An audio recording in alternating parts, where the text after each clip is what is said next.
Welcome to my next The Last of Us Season 2 episode review video. Better late than never. Before I get into that, though, pretty important, if you aren't caught up to the point where I am in rewatching or watching The Last of Us, or you're just not entirely sure, then you definitely need to take the initiative and pay attention to the episode's title, which of course I'll mention as well as put in the description. If that's the case, found that you're not caught up, it would be my recommendation, especially for this episode, that you don't watch this detailed review any further to avoid any potential spoilers. And full disclosure, I've never played either of the Last of Us games. I am aware of all the spoilers, I think. There might be something that I don't know, but I'm pretty sure I know all the spoilers.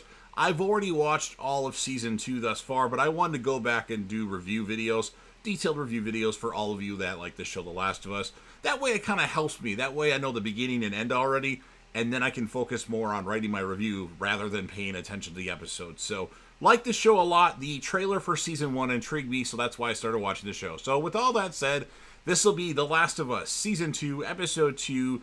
The title of this episode is called Through the Valley, and this will be my review reaction recap after just finishing watching the episode. We start with Abby, who suffers a nightmare, recalling the day she discovered her father's dead body in St. Mary's Hospital. Actually, I was born in St. Mary's Hospital, but not that St. Mary's Hospital. Fun fact. She wakes up in a lodge to find Owen surveying the town of Jackson below. Manny, Mel, and Nora wake up soon after and are alarmed to realize that Jackson is not a small camp, but a well-fortified city, complete with patrols, meaning it would be next to impossible to sneak in, much less find Joel. Abby volunteers to take first watch out in the oncoming snowstorm, claiming if they find a patrol, they will ambush it and get them to give up Joel's location. While she is away, her friends discuss their concerns over her revenge quest, with Owen declaring when she returns, they will convince her to go back, warning if they do not, they will all likely be killed. Ellie is woken up by Jesse, summoning her to meet with Maria, Tommy's wife, in the restaurant. Maria is played by the chick from True Blood, Tara from True Blood, who I absolutely love, by the way.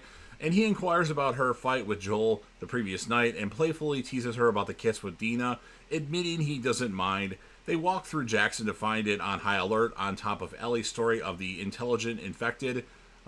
Kylie and Max patrol the previous nights, found a pile of dead infected that were concealing a live horde underneath the snow. Ellie tries to blow Jesse off, claiming she wants to go on patrol with Joel.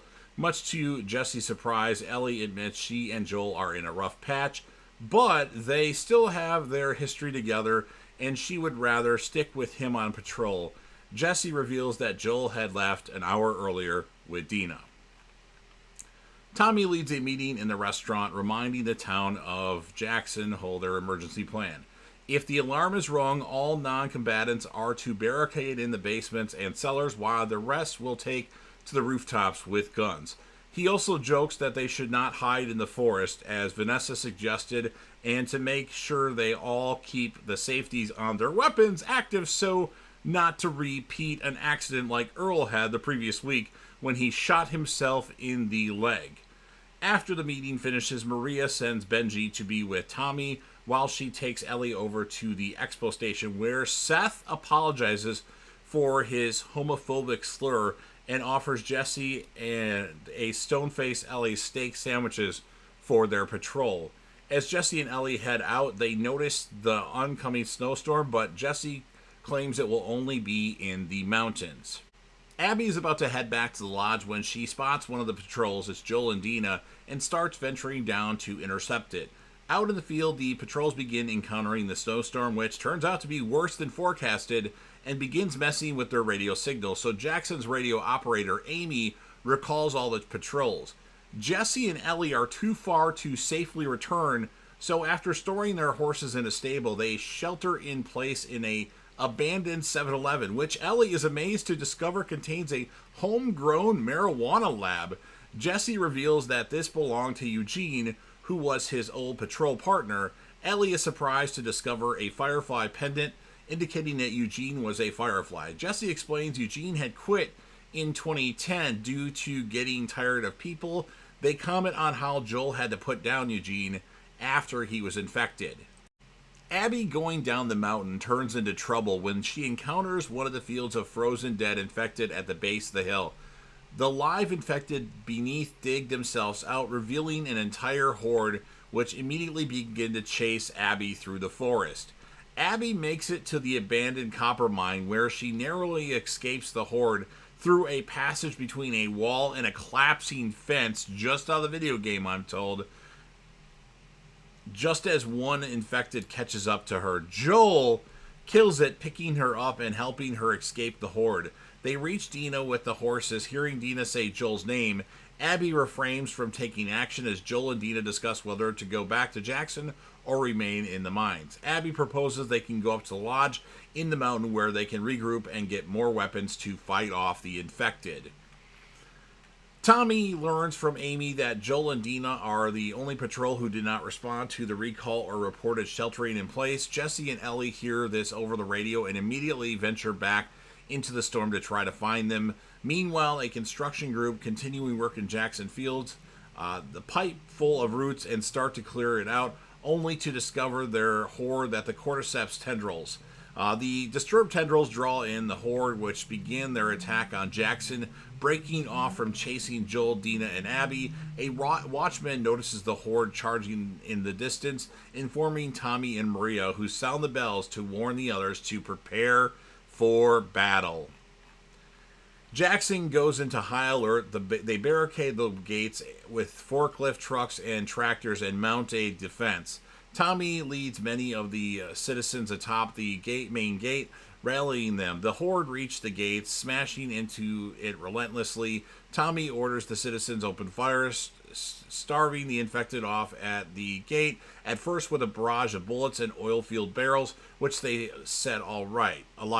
Meanwhile, the young and elderly flee into the basements and barricade themselves in, as instructed. Maria and the rest of the able-bodied adults arm themselves and take positions on the roof of the buildings around Main Street. Joel spots the fires from the mountain and declares he has to go back, even if it kills him, but Abby convinces him and Dina to continue to the lodge.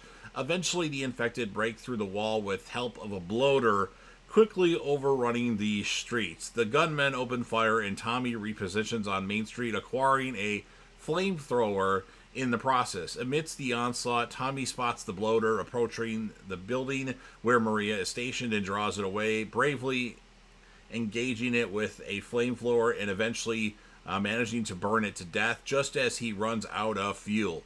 Intense moment there. Maria fights her way through the horde to reach the kennels, releasing their hounds who join the fight against the infected. Joel, Dina, and Abby arrive at the lodge, where the group escorts them in to recover from the cold. As Joel tries to radio Tommy at Jackson to reassure him he is on his way with help, Abby reveals his identity to the others.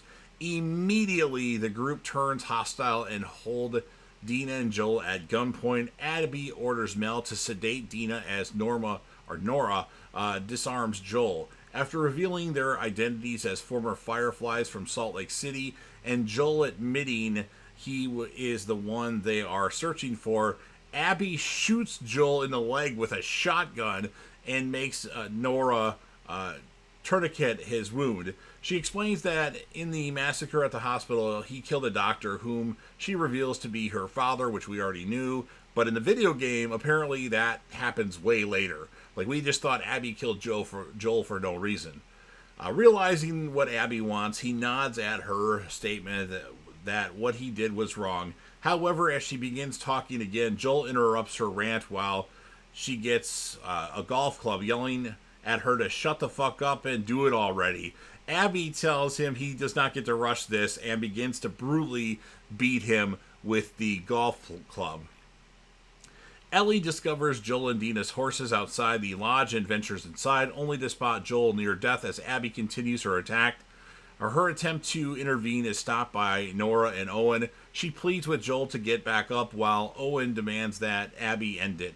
Seeing Ellie, a barely alive Joel musters an attempt to move, but Abby finishes her beating by stabbing the broken now golf club in his neck, killing Joel. We knew it was going to happen. And it happens in the game, and this was such a brutal scene.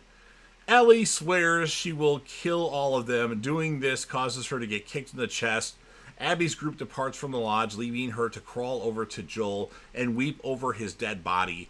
Abby's group leaves Jackson behind as Jesse arrives at the lodge. The residents of Jackson take out at last of their infected, exhausted, and with many casualties. Tommy and Maria find each other within the chaos, holding each other close. They're limping too. They're hurt, but they're not infected. Jesse and Dina bring Ellie back to Jackson, and they're dragging Joel's body behind them, and that's what ends this crazy episode of The Last of Us. Awesome episode. This reminded me of Game of Thrones Season 8, Episode 3, The Long Night. I know some people aren't a fan of that episode. I absolutely love the episode. It's my favorite episode of television. It's not my favorite TV show of all time, but that episode is my favorite episode of television. This comes close to that. This is one of the best episodes I've ever watched of a TV series. The battle at Jackson, and then the Joel stuff, Ellie having to witness it. It's just amazing. And then even the stuff with Abby, the infected coming out from under the dead, that was intense too. So I'm going to score this episode a 10 out of 10. No surprise there. And my standout characters of the episode, well, I've got a lot of them. There's not really one I can pick. Obviously, Joel, amazing job. This isn't the last that we see of Joel. Abby did good, but she's kind of annoying at times. Tommy did awesome. He was able to defeat that bloater. Almost did it, though. Just in the beginning of time. He ran out of the flame, but luckily the bloater was killed. Maria did really good. And, of course, Ellie was good, too. She doesn't have a big role in this episode other than to see Joel die. So, awesome performances by everybody involved. So, you've heard everything that I have to say about this crazy episode of The Last of Us. Now it's your turn. If you're a fan of The Last of Us and you want to help me out with the YouTube algorithm, please don't forget to Hulk smash the like button, share this video with a friend, put this video on any one of your social media platforms. Don't forget to sound off in the comment section about what your thoughts are on this episode of The Last of Us. What would you rate it? Whom would you choose as the character or characters of the episode? I'll put my The Last of Us Season 1 reviews and everything The Last of Us related right up there for your viewing pleasure if you want to familiarize yourself with my Last of Us fandom. And then don't forget to leave comments in the comment section as well. And last but certainly not least, don't forget to hit that sub button. You're watching the video anyway. Subscribe to the channel. Help me get over 100,000 subscribers. Yes, I know I set my goals pretty high. Join the team, show your damn support, and be a part of something special. And you never know what you're going to see on JDev TV.